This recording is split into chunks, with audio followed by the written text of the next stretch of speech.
So today we are going to discuss thyrotoxicosis. So thyrotoxicosis is an important topic from talk's point of view as well as from theory point of view, and also from clinical aspects. You can encounter a thyroid patient. This topic came in 2020. So thyrotoxicosis occur in 1 in 500 pregnancies, and its causes are Graves' disease, toxic multinodular goiter, toxic adenoma, carcinoma, subacute thyroiditis, and it can also be caused by amiodarone and lithium uptake. But the most common cause, which is 95%, is Graves' disease. Signs and symptoms are different, but you can encounter weight loss, tremors, persistent tachycardia, and eye signs. Now, how you are going to diagnose it, as it is hyperthyroidism, so TSH will be low and free T3 and free T4 will be high. Because we are specifically discussing thyrotoxicosis in pregnancy, so we are talking about free T3 and free T4. Now, what are the effects of thyrotoxicosis on pregnancy? There are obviously fetal and maternal risk. There are increased risk of miscarriage, IUGR, premature delivery. Neonatal and fetal thyrotoxicosis occur in 10%. Maternal pyrexia, confusion, and cardiac failure can occur.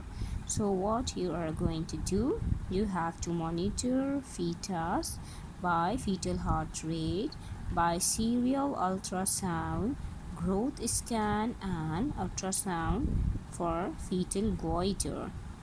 Antibodies you're going to check, and as you know that half-life of antibodies is 3 weeks, so up till 3 weeks your fetus can be affected, right? So what it will be your treatment?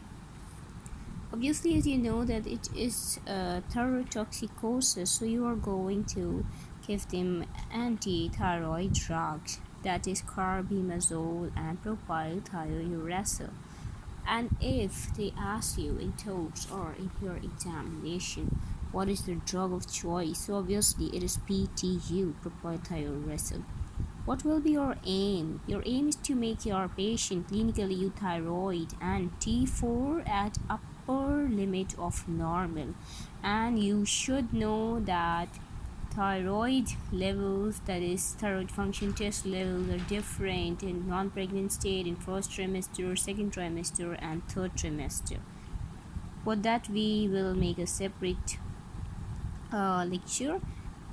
So avoid radioactive iodine.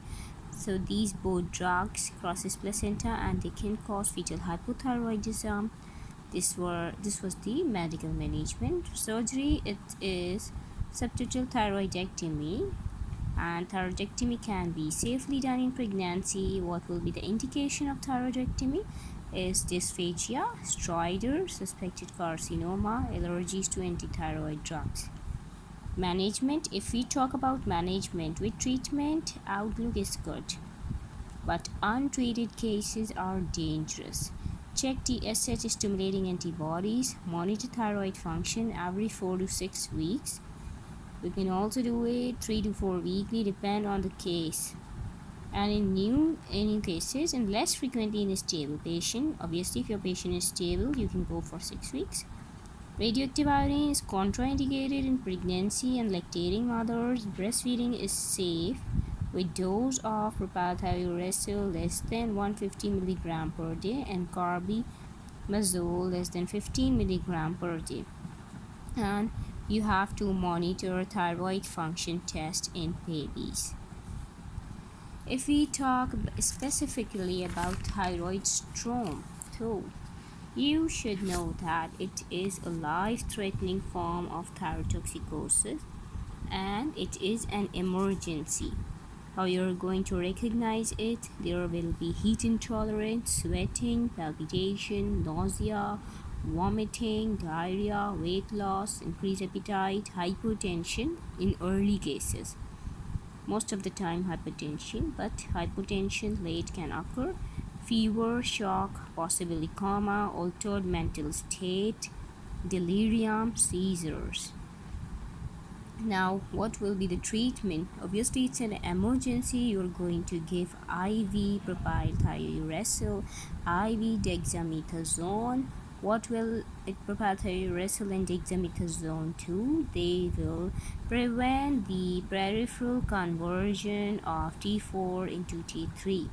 You will give IV fluids, normal saline, and dextrose as needed. If your patient is in shock, obviously you have to give fluid, as you are going to start from management of ABC line.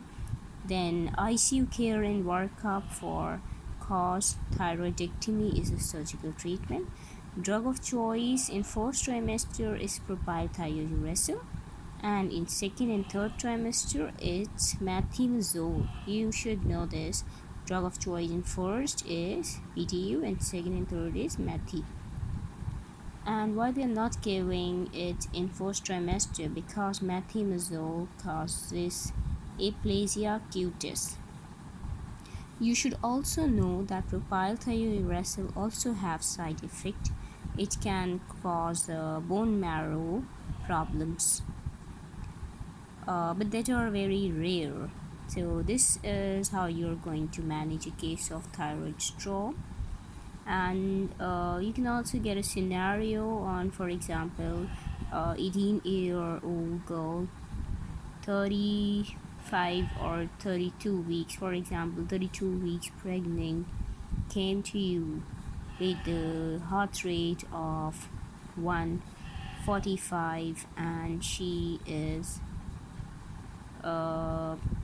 febrile, that is, her temperature is 38 degree, and her blood pressure is, for example, 150 by 100, and she is not in her fully state of consciousness, and she was taking anti-thyroid drug, as she's a known case of Graves' disease. Obviously here you're going to diagnose a case of thyroid storm because it's a classical scenario. So that's how you are going to manage this case. Okay, thank you.